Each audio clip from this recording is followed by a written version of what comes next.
Seja bem-vindo à Primeira Igreja Batista do Pará. Seu vídeo já vai começar. Mas antes, não esqueça de se inscrever, dar o like e ativar as notificações. Eu não vou me apresentar, eu aqui estou em casa, não sou visitante, vou direto ao assunto. Pegue sua Bíblia, por favor, tá? Abra no primeiro livro de Samuel, no capítulo de número 2, a partir do verso de número 12. Primeiros livros de Samuel, capítulo 2, a partir do verso 12. Estou muito feliz de estar aqui. Aliás, eu sempre fico muito feliz de vir aqui. Eu tenho um amor muito grande por essa igreja. Muito, muito, muito grande. E assim, me sinto muito amado aqui também. Isso é muito especial. É coisa de Deus, é Deus que faz isso. Então, estou muito feliz mesmo. A palavra de Deus nos diz assim: os filhos de Eli eram ímpios, não se importavam com o Senhor, nem cumpriam os deveres de sacerdotes para com o povo. Sempre que alguém oferecia um sacrifício, o auxiliar do sacerdote vinha com um garfo de 3 dentes. E enquanto a carne estava cozinhando, ele enfiava o garfo na panela, ou travessa, ou caldeirão, ou caçarola, e o sacerdote pegava para si tudo o que vinha no garfo. Assim faziam com todos os israelitas que iam a Siló. Mas, antes mesmo de queimarem a gordura, vinha o auxiliar do sacerdote e dizia ao homem que estava oferecendo o sacrifício: dê um pedaço dessa carne para o sacerdote assar. Ele não aceitará de você carne cozida, somente crua. Se o homem lhe dissesse: deixe primeiro a gordura se queimar e então pegue o que quiser, o auxiliar respondia: não, entregue a carne agora, senão eu a tomarei à força. O pecado desses jovens era muito grande à vista do Senhor, pois eles estavam tratando com desprezo a oferta do Senhor. Samuel, contudo, ainda menino, ministrava perante o Senhor, vestindo uma túnica de linho. Todos os anos a sua mãe fazia uma pequena túnica e a levava para ele quando subia a Siló com o marido para oferecer sacrifício anual. Eli abençoava Elcana e sua mulher, dizendo: o Senhor dê a você filhos desta mulher, no lugar daquele por quem ela pediu e dedicou ao Senhor. Então voltavam para casa. O Senhor foi bondoso com Ana. Ela engravidou e deu à luz 3 filhos e 2 filhas. Enquanto isso, o menino Samuel crescia na presença do Senhor. Eli, já bem idoso, ficou sabendo de tudo que seus filhos faziam a todo Israel, e que eles se deitavam com as mulheres que serviam junto à entrada da tenda do encontro. Por isso lhes perguntou: por que vocês fazem estas coisas? De todo o povo ouço a respeito do mal que vocês fazem. Não, meus filhos, não é bom o que escuto se espalhando entre o povo do Senhor. Se um homem pecar contra outro homem, os juízes poderão intervir em seu favor. Mas se pecar contra o Senhor, quem intercederá por ele? Seus filhos, contudo, não deram atenção à repreensão de seu pai, pois o Senhor queria matá-los. E o menino Samuel continuava a crescer, sendo cada vez mais estimado pelo Senhor e pelo povo. Queridos, hoje nós vamos meditar nesse texto aqui sobre o tema a família que agrada a Deus. Vamos conversar sobre família hoje, tá? Então eu queria pedir, como esse tema é tão pertinente, embora o meu querido amigo pastor Raik já tenha orado por mim, mas eu não tenho condição de pregar se eu não orar também. Então eu queria pedir que mais uma vez você fechasse seus olhos, curvasse sua cabeça e orasse comigo, por favor. Paizinho, em nome de Jesus, o Senhor sabe, eu não tenho a menor condição de pregar se o teu Espírito não assumir o controle desse momento. Meu Deus, se eu planejei dizer alguma coisa que o Senhor não quer que eu diga, cala minha boca, Pai. E se eu não pensei em dizer algo, mas que o Senhor quer falar nessa noite, traz como profecia do céu aqui para o teu povo, Senhor, na tua casa. Então eu quero te suplicar, Senhor, prepara também o coração, os ouvidos do teu povo, que a gente compreenda a tua voz e saia daqui diferente da maneira como entramos, orientados, confrontados, encorajados a viver conforme o teu querer, Senhor. Isso é o que nós te pedimos, Paizinho, em nome de Jesus. Amém. Queridos, se tem um negócio que pode ser chamado de privilégio, é você crescer dentro de uma igreja. Eu não tive esse privilégio. Eu me converti com 23 anos de idade. Mas eu tenho visto e acompanhado ao longo do meu ministério várias famílias que estão nos caminhos do Senhor.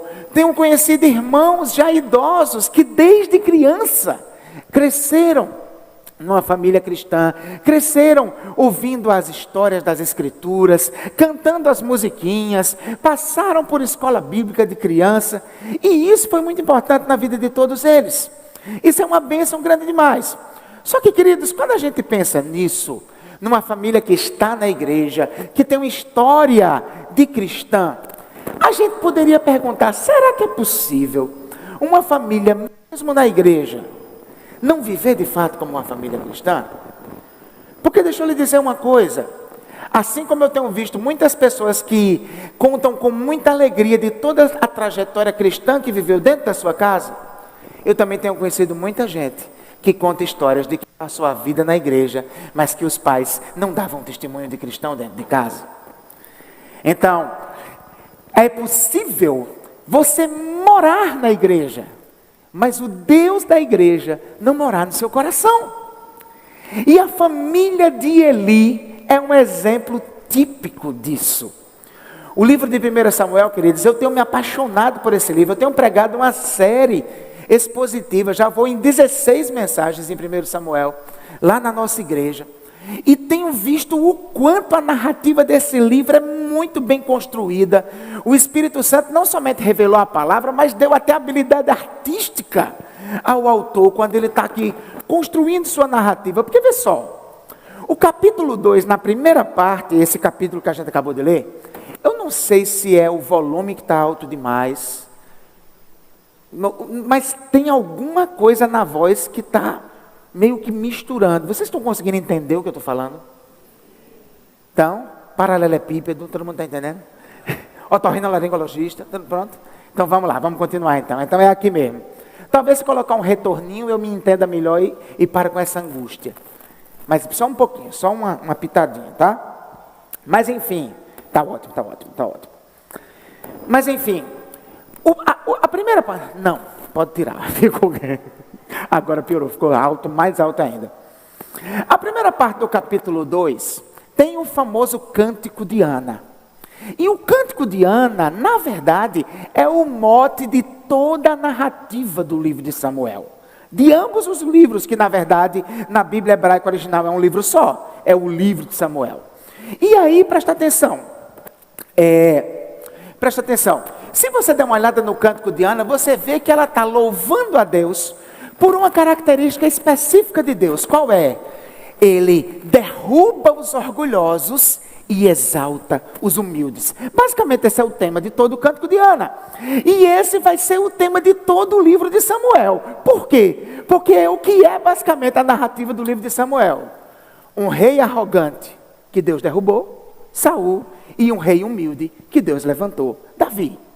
Basicamente, esse cântico dá um mote do livro. Só que não apenas nessa perspectiva macro dos dois reis, mas o Cântico de Ana também, ele é o mote da comparação que o narrador vai fazendo em vários momentos entre vários personagens do texto. Como, por exemplo, Penina e Ana. Penina, a arrogante, que termina passando vergonha, e Ana, a humilhada, que é exaltada pelo Senhor. Essa parte do livro é mais uma comparação. Só que não uma comparação entre dois indivíduos, mas entre duas famílias. A família de Eli e a família de Elcana. A família de Eli, que na sua religiosidade arrogante vai ser derrubada do sacerdócio. E a família de Elcana, que na sua humildade de serviço ao Senhor vai ser exaltada, tendo aquele menino Samuel como o líder mais importante de Israel, sendo exaltado. Então, queridos, essa narrativa é muito importante para a gente ver como Deus olha para uma família que Ele reprova e como Deus olha para uma família que Ele aprova. E com isso nós podemos aprender nessa narrativa sobre como nós devemos, os valores que nós devemos cultivar nos nossos lares, para que as nossas famílias sejam famílias que correspondem ao desejo de Deus, que agradam o coração de Deus. Amém? Acha que é legal conversar sobre isso nessa noite? Diga amém. Amém. Então vamos lá. O que é que o texto vai dizer para nós? Quando puder, traga uma aguinha para mim, por gentileza. De preferência, não em coisa de vidro, porque você já me conhece que eu sou estabanado. E o perigo é grande. Você já me conhece. Garotinho, muito obrigado.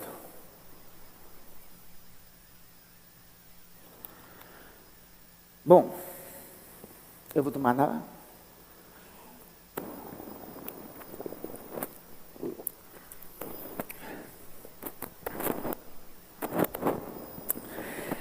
Então, queridos, olha só. Nós vamos ver no texto de hoje que Deus se agrada da família que, em primeiro lugar, valoriza o temor. Repita comigo, por favor. Deus se agrada da família que valoriza o temor. Vamos ler de novo os versos do 12 ao 17. Acompanhe, por favor. Olha só. Os filhos de Eli eram ímpios. Não se importavam com o Senhor, nem cumpriam os deveres de sacerdotes para com o povo. Sempre que alguém oferecia um sacrifício, o auxiliar do sacerdote vinha com um garfo de 3 dentes. E enquanto a carne estava cozinhando, ele enfiava o garfo na panela, ou travessa, ou caldeirão, ou cacerola. E o sacerdote pegava para si tudo que vinha no garfo. Assim, faziam com todos os israelitas que iam a Siló.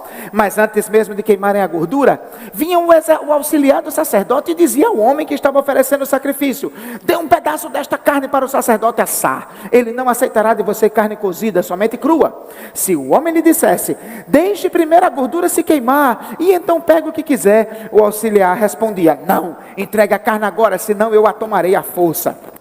O pecado desses jovens, era muito grande à vista do Senhor, pois eles estavam tratando com desprezo a oferta do Senhor. Queridos, olha só. O tipo de sacrifício que está acontecendo aqui era a oferta que acontecia nas peregrinações anuais que o povo de Israel fazia até o santuário. Nesse momento, entenda que o contexto aqui, ainda não existia o templo em Jerusalém, tá? Então, nesse momento aqui, o lugar de culto tinha se estabelecido na cidade de Siló. E era uma coisa meio um misto de tenda com construção de alvenaria. Então era um templo provisório. E era aqui que estava acontecendo o culto. E aí, se você olhar na lei, o judeu tinha alguns momentos específicos que ele deveria escolher pelo menos um para peregrinar até o lugar de culto. E lá oferecer um sacrifício. E esse sacrifício, essa oferta, era chamado na lei de oferta pacífica. Como é que funcionava esse negócio, ou oferta de comunhão, se você tem a Bíblia NVI? Como é que funcionava? Você pegava um animal, tinha que ser um animal sem defeito, um animal perfeito, conforme o padrão estabelecido pela lei. Você entregava ao sacerdote, o sacerdote inspecionava o animal. Se o animal tivesse ok, ele derramava o sangue daquele animal numa vasilha. Depois ele pegava, esfolava, tirava o couro, retalhava o animal. E aí o que é que ele fazia? Uma parte do animal ficava para o sustento do sacerdote. Os rins e a gordura, eles eram queimados no altar para o Senhor. E o resto do animal voltava para a família. E o que é que a família fazia? Lá mesmo no pátio, acendia um fogo e fazia aquele velho churrasco. Olha que culto de Deus. Esse culto só pode ser muito de Deus, né? Um culto com churrasco. Mas aí, podia, na verdade, assar a carne, cozinhar a carne, fritar a carne. Você podia fazer de várias maneiras. Mas, enfim, o que é que os filhos de Eli estavam fazendo? Quando o sujeito entregava o animal, eles já recebiam a parte deles, porque era o padrão, mas eles achavam pouco isso. Eles ainda pegavam um levita auxiliar e dizia: vai ali nas panelas e vai pegando de cada panela um pedaço a mais. Ou seja, surrupiando a comida das famílias. Então, além da parte deles, eles estavam roubando o que não lhes era de direito. E como se isso fosse pouco, eles, às vezes, quando o animal estava sendo ainda preparado, eles queriam pegar além, inclusive da parte da gordura. Um pecado que era gravíssimo, porque a gordura só poderia ser de Deus. Ela tinha que ser queimada no altar. E aí, olha que coisa incrível. Olha que coisa incrível. O pessoal que levava o animal era mais crente do que os sacerdotes. Por quê? Porque o próprio ofertante dizia, não, peraí, cara, agora não. Tem que queimar a gordura primeiro. Porque ele estava preocupado que alguém ficasse com a parte do Senhor. Mas o cara dizia, me dê agora, senão eu vou tomar na base da violência. E aí, queridos, eles estavam praticando essas coisas absurdas. E por que eles estavam fazendo isso? O próprio texto no versículo 12 nos explica. No verso 12, o texto diz que eles o quê? Põe o verso 12 na tela de novo, por gentileza. No verso 12, o texto diz que eles o quê? Os filhos de Eli eram ímpios e olha o que diz aqui. Não se importavam com o Senhor. No hebraico original, não conheciam ao Senhor. Então, queridos, em outras palavras, eles não sabiam quem era o Senhor. E por não saber quem era o Senhor, achavam que poderiam lidar com as coisas do Senhor de qualquer jeito, de qualquer maneira. Não temiam ao Senhor. Meu querido, minha querida, preste atenção. Quem conhece o Senhor, quem conhece o quanto Ele é grande, o quanto Ele é poderoso, o quanto Ele é maior do que o universo, tem temor do Senhor. Sabe que Ele merece ser levado a sério. Por quê? Porque se ele conhece a Deus, ele sabe que Deus é temível. Ou como diz lá no sertão da Paraíba, Elian, temível. Né? Deus é temível. Uma vez, o Isaac me viu estudando hebraico, né? Estudando pronúncias de palavras em hebraico. E aí eu estava repetindo as palavras, eu estava repetindo lá, Elohim, Elohim, Elohim, Elohim, estudando a pronúncia. E aí ele começou a me imitar, Elohim, Elohim, Elohim, Elohim. Aí a gente foi em um momento, eu fui tomar um banho com ele, brincando com ele, né, no banheiro. Aí do nada ele fez, papai, o que é Elohim? Eu fiz, filho, Elohim é uma das maneiras como Deus é chamado na Bíblia. Aí ele, papai, Elohim é um nome de Deus? Eu digo, é. Ele, você não pode ficar repetindo isso, papai. Porque mamãe disse que o nome de Deus é coisa muito séria. E a gente não pode estar dizendo o nome de Deus em vão. Queridos, uma criança de 7 anos me ensinando sobre o temor ao Senhor. Agora, por que ele tem isso no coração dele? Porque aprendeu com a mãe. Então, meu querido, minha querida, preste muita atenção. Nós precisamos cultivar nos nossos lares o valor do temor a Deus.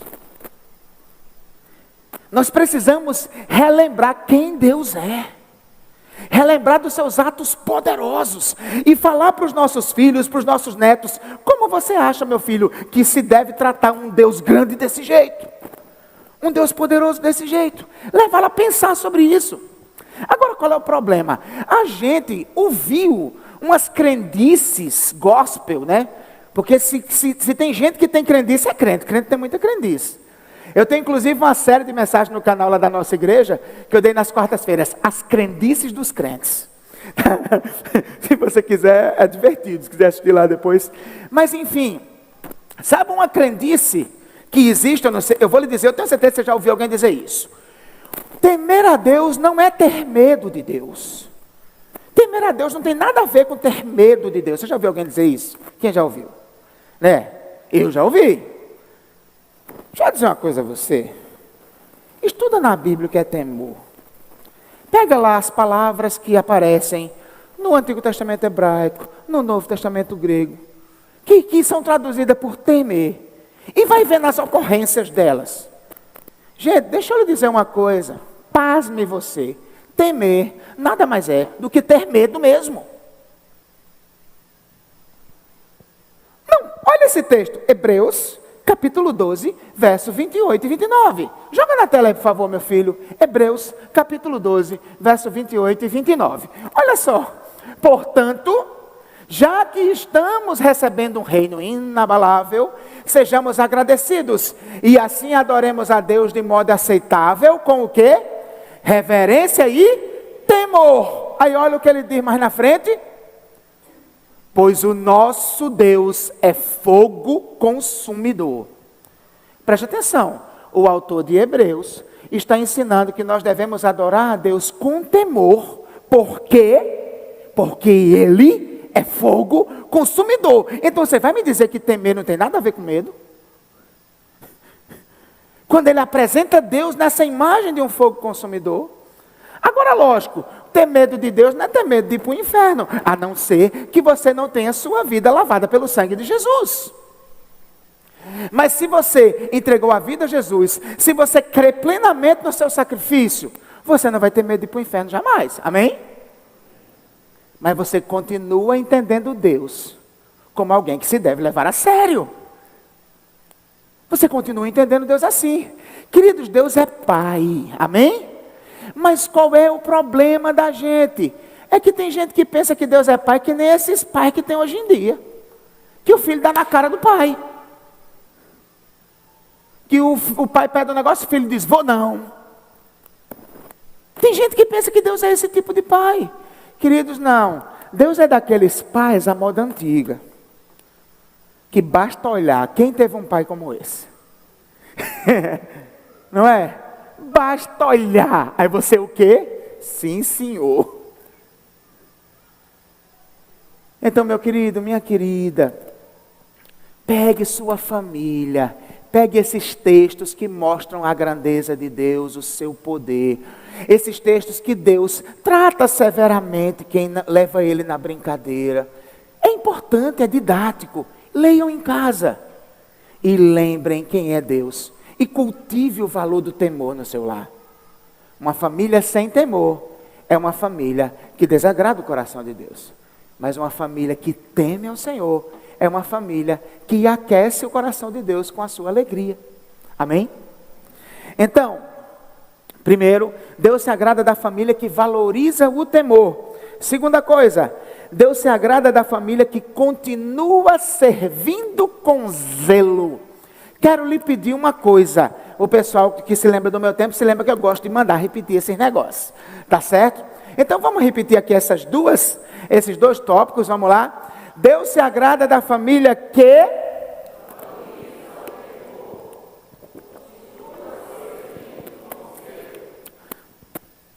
Vamos começar dando uma olhada nos versos 18 e 19. Olha o que o texto vai dizer. Samuel, contudo, ainda menino, ministrava perante o Senhor, vestindo uma túnica de linho. Todos os anos sua mãe fazia uma pequena túnica e a levava para ele, quando subia a Siló com o marido para oferecer o sacrifício anual. Gente, olha só. Perceba que agora chegou a hora do contraste. Eu não falei que o autor gostava de fazer uns contrastes, não era? Aplicando a ideia do cântico de Ana, ele mostra o arrogante que Deus derruba, aí depois mostra o humilde que Deus exalta. Então está na hora dele mostrar o humilde. Perceba que o cenário era um cenário sombrio até agora, né? Os sacerdotes ali, descumprindo a lei, extorquindo as famílias, sem nenhum temor do Senhor. Aí de repente parece que brilha uma luz. A cena muda para uma cena bonita de uma família temente. E aí como é que ele descreve aqui a família? Elcana, junto com sua esposa Ana, todos os anos quando iam oferecer o sacrifício, levava uma roupinha de linho nova para Samuel. Você deve se lembrar, se você já leu o texto, que no capítulo 1, Samuel foi entregue para servir lá junto com Eli. Então ele está morando lá em Siló, no santuário, morando no templo, junto com os sacerdotes. E aí o que é que acontece? Ana todo ano faz essa roupinha e leva para o seu filho servir ao Senhor. Queridos, essa cena, essa imagem nos ensina muita coisa sobre uma família que serve ao Senhor. Nos ensina princípios muito preciosos sobre isso. Sabe que princípios são esses? Primeiro deles, ela fazia isso todos os anos. Ano após ano. No ano seguinte, de novo. E no ano seguinte, de novo. E no ano seguinte, de novo. Então preste atenção, meu irmão, minha irmã. Às vezes, a gente se empolga em servir a Deus. Se envolve com a igreja. Se envolve com algum ministério. Se envolve com alguma atividade que a gente sabe que agrada a Deus. Isso é muito bom. Mas qual é o problema da gente? É que a gente se empolga para entrar, mas a gente também facilmente desanima e pula fora. Então presta atenção, Deus não compreende a adoração como empolgação temporária. Deus compreende a adoração verdadeira como um ato de continuidade, de perseverança. Então preste atenção, você chegou na igreja recentemente, você está feliz com essa nova vida que você está tendo com o Senhor, deixa eu lhe avisar, vai chegar uma hora que muitas rotinas vão começar a lhe dar vontade de ficar em casa. Mas é aí que a sua devoção vai ser posta à prova. Porque é fácil fazer algo quando a gente está na época da empolgação.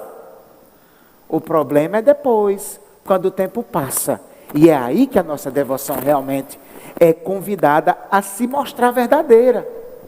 Então, uma família que serve a Deus precisa manter essa rotina, repetir, e de novo, e constantemente viver essa vida de perseverança.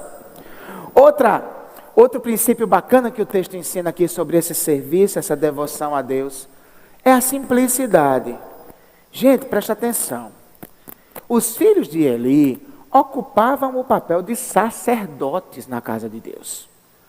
Todos vestindo toda aquela parafernália da veste sacerdotal. Eram autoridades sobre a nação. Então, eles estavam vivendo a glória do sacerdócio. E com toda essa chiqueza, com toda essa complexidade, com toda essa posição de importância, essa é a família que Deus reprova. Aí qual é a família que Deus se agrada? Qual é o serviço? Uma roupinha costurada. Então presta atenção, não é a posição que você ocupa. Não é os grandes talentos que você tem. É a sua disposição em colocar Deus em primeiro lugar e se entregar por inteiro a Ele. É fazer de todo o coração. É se doar. Simplicidade. Sabe, a gente vive hoje um tempo complicado, porque o mundo está nos educando para querer sempre novidade. Vocês prestaram atenção a isso? A gente vive um mundo muito diferente do meu tempo de criança, por exemplo. Eu fui criança em João Pessoa, na Paraíba. No canal de televisão lá em casa, só pegava duas redes, a Globo e a Manchete. E era uma TV daquela nacional que você rodava assim, teco, teco, teco, né? Até achar o canal. Quando eu queria assistir um filme, eu tinha que descobrir na propaganda do canal qual era o dia e a hora que o filme ia passar e ficar esperando. E eu tinha que me sujeitar, viver essa rotina, aceitar uma série de coisas que estavam além do meu controle. Aí a coisa mudou, de repente chegou Sky, DirecTV, de 2 canais passou para 100.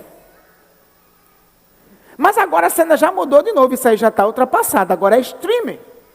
Porque embora a Sky tenha 100 canais, mas você tem que ficar sujeito a rotina que está lá. Agora não, eu comando tudo. Eu sou o soberano senhor do controle remoto. E assisto o que eu quiser, na hora que eu quiser, do jeito que eu quiser. E aí, o que é que naturalmente acontece com a gente? E a gente precisa abrir os olhos, porque está acontecendo com nossos filhos, tá? A gente está começando a não ter nem paciência para assistir um negócio até o final. Você abandona a série no meio do caminho. Daí a pouco você abandona o episódio na metade.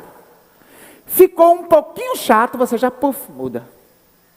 Porque você quer sempre aquela sensação de algo novo, algo novo, algo novo. Aí essa pessoa vai ter uma vida cristã. E queridos, pasme, a vida cristã não tem novidade. A vida cristã é a mesma coisa que sempre foi. Eu sou salvo por Cristo, levo a vida pela Bíblia, tenho o Espírito Santo em mim, quero agradar a Deus em tudo que faço e vou viver um dia de cada vez proclamando o amor desse Deus. Pronto. Não tem mais nada do que isso. E eu venho para a igreja no domingo. E tem o louvor, tem a mensagem, eu sou edificado, vou para casa. Aí passo 7 dias e volto no próximo domingo. Aí tem um louvor, tem a mensagem, sou edificado, volto para casa. Aí passa 7 dias, vem de novo no domingo. E domingo após domingo, mês após mês, ano após ano, e 10 anos de crente, 20 anos de crente, desse mesmo jeito. Só que o mundo de hoje abomina rotinas. Mas a vida cristã se revela extremamente preciosa justamente nas rotinas. É você ter todo dia um horário para ler sua Bíblia. É você ter todo dia um horário para interceder por aqueles que precisam de oração. Então preste muita atenção. O serviço a Deus não é uma coisa estrambólica, cheia de enfeite. Não, é uma coisa simples e contínua. E a beleza está justamente nisso. Amém? Então, entenda isso. E aí, queridos, perseverança, simplicidade e o terceiro detalhe que a gente não pode deixar de mencionar, um zelo especial. Preste atenção, o texto faz questão de identificar o tipo de tecido que ela usava para fazer a roupinha do menino. Qual é o tecido? Por que será que ela fazia essa roupinha justamente de linho? Será que ela achava outros tecidos feios, né? Porque linho dá até mais trabalho de passar, né? Hoje em dia quase ninguém gosta mais de usar linho, né? Por que será que ela usava linho? Queridos, não era por questões estilísticas, não era por questões de preferência pessoal, é porque a lei prescrevia que a veste sacerdotal tinha que ser feita de linho. Você vai ver isso lá em Levítico capítulo 28, verso 39. Então entenda, ela vai fazer uma roupinha com o coração cheio de amor, mas não é ela quem decide o que vai oferecer para Deus, é a palavra dele o que prescreve o que ela vai oferecer para Deus. E aí, resultado, ela entende, eu vou fazer a roupinha do meu filho, mas tem que ser do jeito que Deus quer, e não do jeito que eu quero. Vai ser de linho. Então, querido, querida, presta atenção, o serviço a Deus é algo que deve ser feito de bom coração, de boa vontade, com boas intenções, mas só isso não basta. O serviço a Deus precisa ser feito de acordo com como Ele prescreve na sua palavra.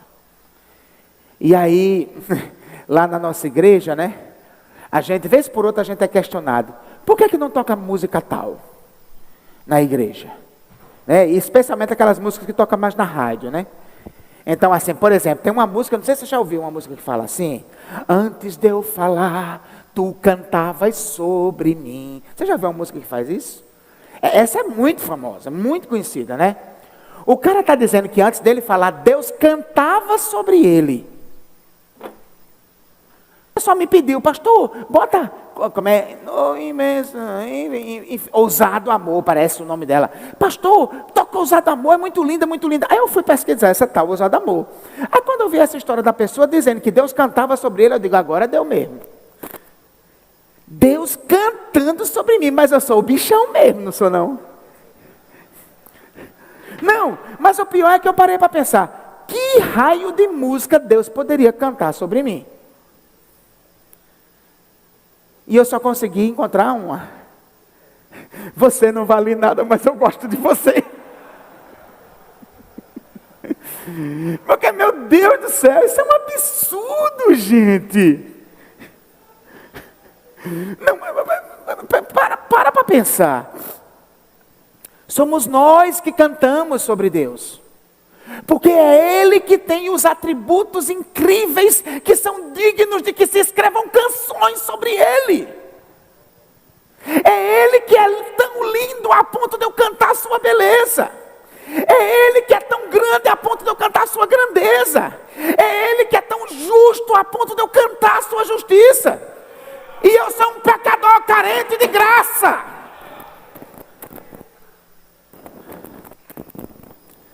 Então preste atenção, sirva a Deus de todo o coração, mas estude na palavra para servir do jeito que Ele quer ser servido. Porque senão não vai rolar. Então pegue sua família, envolva sua família no serviço, sirva com perseverança, sirva com simplicidade e sirva com zelo, de modo agradável a Ele. Amém? Então,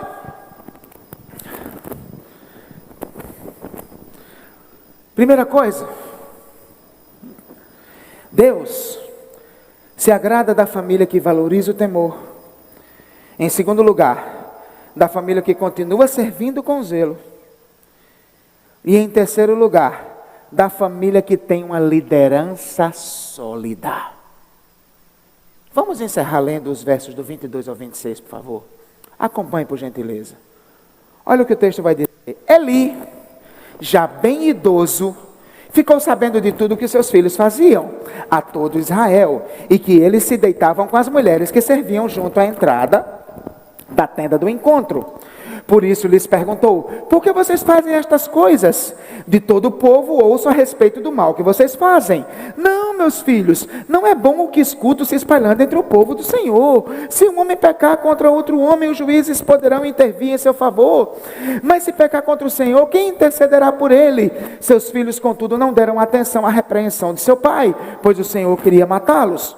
E o menino Samuel continuava a crescer, sendo cada vez mais estimado pelo Senhor e pelo povo. Gente, presta atenção. O texto começou com uma cena escura, nebulosa, né? Os filhos de Eli, num sacerdócio corrompido. Aí de repente o sol brilhou. Uma cena bela. A família de Elcana, com seu serviço devotado, perseverante, simples e de acordo com a prescrição do próprio Deus. Aí agora, a coisa fica feia de novo. E nós vamos descobrir que a coisa estava mais feia do que a gente pensava. Porque, presta atenção, não apenas os filhos de Eli descumpriam as determinações em relação ao sacrifício. Não apenas eles extorquiam a carne das famílias, não apenas eles comiam a gordura que era somente do Senhor, eles também estavam cometendo uma abominação de natureza sexual no templo. O que estava acontecendo aqui, só para você entender rapidinho? A lei prescrevia que qualquer homem ou mulher que quisesse, podia fazer um voto chamado de voto de Nazireu. O que era o voto de Nazireu? Você, por um período que você, quem escolhia o período, você não passava navalha na sua cabeça e você se dedicava exclusivamente a servir ao Senhor. E os nazireus costumavam ficar na porta do templo, esperando os sacerdotes, os levitas dizerem: olha, estou precisando de ajuda nisso, estou precisando de ajuda naquilo. E você dedicava aquele tempo, 6 meses, 1 ano, 2 anos. Quando você fizesse o seu voto, você dedicava aquele tempo servindo a Deus. O que é que os filhos de Eli estavam fazendo? Estavam pegando as mulheres que estavam dali na porta do templo, dedicadas ao voto de Nazireu, e estavam utilizando-as para satisfação sexual, praticando sexo com elas nas dependências do templo. E preste atenção, quando você escuta um negócio desse, talvez você esteja sentindo: que coisa mais absurda. Como é que pode uma pessoa praticar sexo nas dependências do templo? Mas, queridos, essa era a prática dos cultos pagãos. Os templos pagãos tinham prostitutas cultuais, prostitutos cultuais. E os templos e os cultos eram regados a orgias imorais, tanto heterossexuais como homossexuais também. E aí, resultado, o que é que os filhos de Eli estavam fazendo? Transformaram o templo do Senhor no templo de Astarte. Transformaram o templo do Senhor no templo de Baal. E estavam ali praticando orgias sexuais dentro do templo. Aí, resultado, Eli vai confrontá-los. Só que pela narrativa dá até entender que o que incomodou Eli nem foi o ato em si, mas foi porque em todo Israel estava se comentando. Não sei se você notou isso no texto. Parece que o que incomodou ele foi que todo mundo estava comentando. E aí ele vai repreender os filhos. E ele, meus filhos, isso não se faz, e tudo mais. E os filhos fazem o quê com a repreensão do pai? Entra por aqui, sai por aqui. Eu não sei se isso acontece com você quando você lê 1 Samuel. Mas às vezes a gente pode ser tentado a ver Eli como uma vítima. Coitado, ele era correto. Ficava repreendendo os filhos, mas os filhos que não ouviam a repreensão do pai. Queridos, não é bem assim. Porque preste atenção, mais na frente, no texto, Deus vai enviar um profeta para confrontar toda essa pouca vergonha, toda essa enxurrada de pecado que estava acontecendo no templo ali. E o profeta não foi enviado para os filhos de Eli. O profeta foi enviado para o próprio Eli. E olha as palavras que o profeta diz para Eli. No capítulo 2, verso 29 de 1 Samuel. Olha só. Por que vocês zombam do meu sacrifício e da oferta que determinei para a minha habitação? Aí ele, olha essas palavras, queridos, essas palavras são muito fortes, presta muita atenção. Por que você honra seus filhos mais do que a mim, deixando-os engordar com as melhores partes de todas as ofertas feitas por Israel, o meu povo? Então perceba, o pecado era dos filhos, mas Deus confrontou o pai. Por quê? Me parece que Eli só resolveu confrontar os filhos agora. Não colocou limites desde cedo. Não assumiu a sua posição de liderança desde cedo. E aí agora foi tentar fazer, e já era. Já não tinha voz ativa nenhuma. Os filhos não ligavam a mínima porque ele falava. E aí por isso que Deus confronta Eli. E o que é que ele diz? Porque você honra seus filhos mais do que a mim. Porque se você me honrasse, em primeiro lugar, você colocaria seus filhos no lugar deles. Meu irmão, minha irmã, presta muita atenção no que eu vou lhe dizer. Para que a sua família agrade a Deus, para que a sua família viva os valores de Deus, para que a sua família seja uma família cristã de verdade, e não somente uma família religiosa, para que isso aconteça, tem que ter liderança, meu irmão.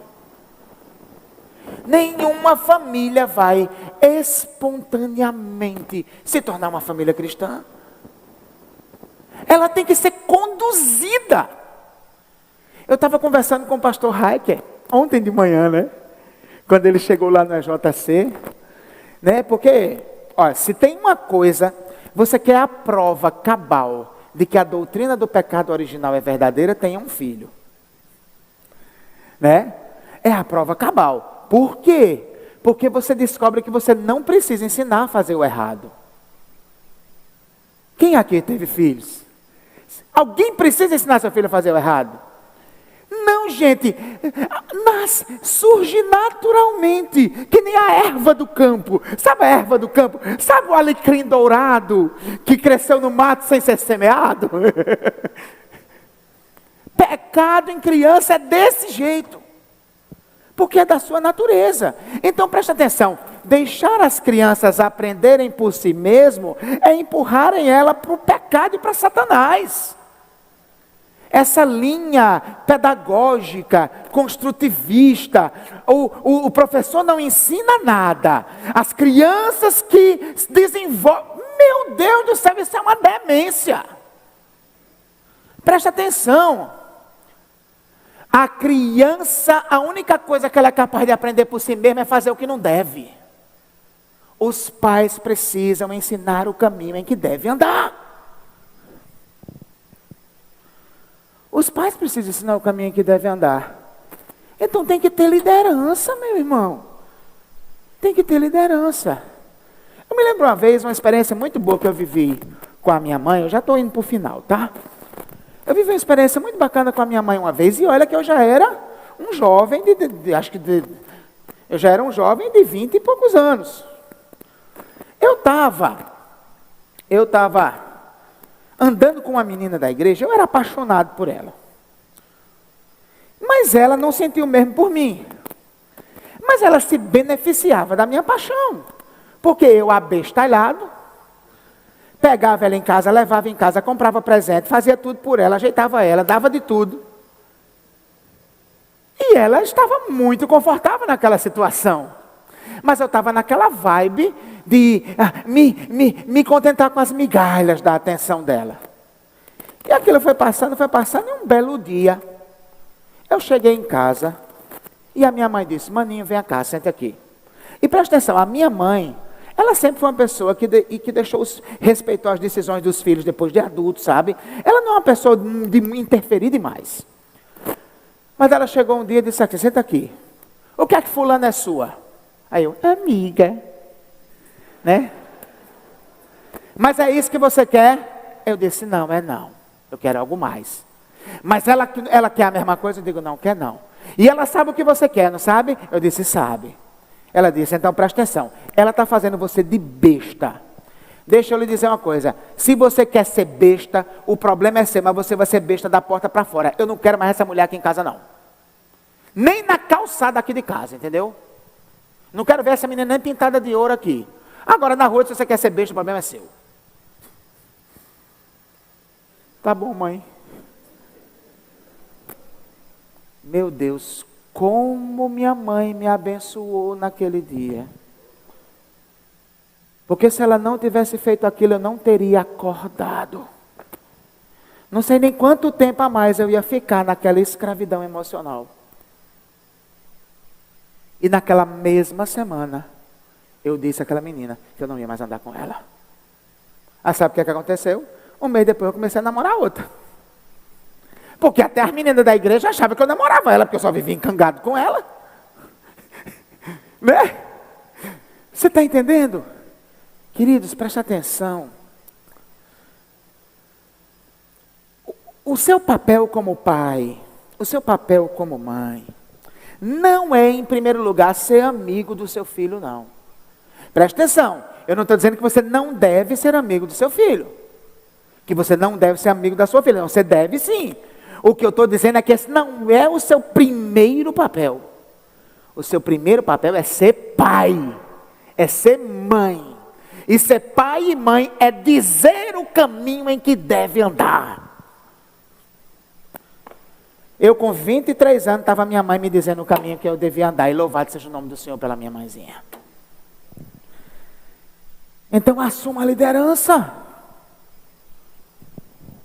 Assuma a liderança, pai. Assuma a liderança, mãe. Uma família só vai entrar no eixo se tiver liderança. O homem como cabeça do lar, a mãe como sua companheira ao lado dele, e juntos ali conduzindo os filhos.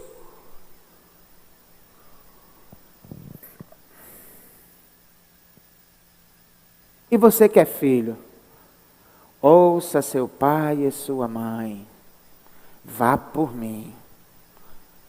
É segurança isso. Amém? Atenção, jovens, adolescentes, vocês que estão aqui, crianças, vocês que estão aqui, ouçam papai e mamãe.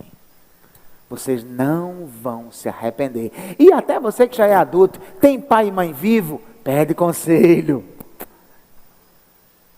Você que seus pais já morreram, se lembre das palavras que eles disseram. Essas coisas trazem segurança para a gente.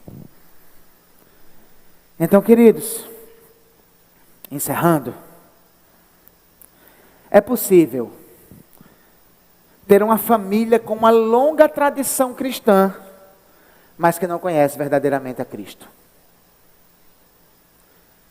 É possível uma família morar na igreja, mas Deus não morar no seu coração.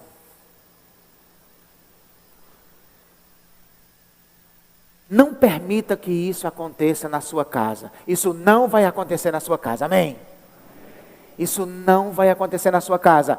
O que é que o texto de hoje ensinou para você fazer? Primeiro, valorize o temor na sua casa. Restaure o temor, levem Deus a sério. Não façam piadas sobre Deus dentro de casa. Segundo, continuem servindo, perseverança, zelo. Terceiro, estabeleça uma liderança sólida. Talvez você escute essas palavras e tenha o mesmo sentimento que eu tive quando escrevi elas. Eu não sou capaz de fazer isso. Deixa eu lhe dizer, não é mesmo. Mas Deus capacita. O que é que você tem que fazer? Edifique sua vida sobre Cristo. Primeiro passo, se você ainda não tem Jesus como centro da sua existência, como seu Senhor, como seu Salvador pessoal, isso é inegociável, é o ponto de partida. Você tem que entregar sua vida a Jesus. Segundo, desenvolva uma vida de oração. Dependa de Deus todo o tempo. E em terceiro lugar, vai lá, que Deus vai te dar força e vai te dar sabedoria. Porque deixa eu dizer uma coisa a vocês, não existe manual. A Bíblia traz os princípios, mas manual dizendo passo a passo. Se seu filho fizer isso, faça aquilo. Se na sua casa acontecer isso, faça aquilo. Não tem. Então, quer queira, quer não, é tentativa, erro e acerto. E em tudo isso, muita dependência da graça. Se coloque dependente da graça de Deus, clame a Ele, peça a Ele e vai lá. Assuma a rédea da sua casa. Deus vai lhe abençoar. Deus vai abençoar a sua casa. E a sua família vai ser de fato uma família que você pode falar como Josué. Eu e minha casa servimos ao Senhor. Serviremos ao Senhor. Uma decisão. E vamos fazer isso em nome de Jesus. Que Deus nos abençoe. Feche seus olhos, curva sua cabeça, vamos orar. Paizinho querido, em nome de Jesus, eu quero colocar diante de Ti, Pai, cada família que está aqui. O Senhor sabe todas as lutas, os conflitos que existem nos lares. Pai, o Senhor sabe que tem pessoas que estão aqui dentro, que o casamento está por um fio. O Senhor sabe, Pai, que tem pessoas que estão aqui dentro, em que na casa dele tem gente que está intrigado, que não fala um com o outro. Meu Deus, essas situações são muito difíceis, mas eu acredito que contigo sempre tem jeito. Ó Senhor Jesus, te revela nesses lares. Ó Senhor Jesus, entroniza a tua palavra nesses lares. E que cada casa que está aqui representada, Senhor, esteja cheia da tua presença, cheia do teu amor, da compreensão, do temor, da devoção. Pai, traz cura para os nossos lares, Senhor. E faz das nossas famílias, famílias que te honram, famílias que se deleitam no Senhor, famílias felizes. Pai, que essa palavra possa ficar gravada em nossos corações e que a gente durante a semana lembre dela e que as nossas decisões já sejam influenciadas pela palavra que nós ouvimos aqui. Isso é que eu te peço, meu Deus, em nome de Jesus. Amém, Senhor.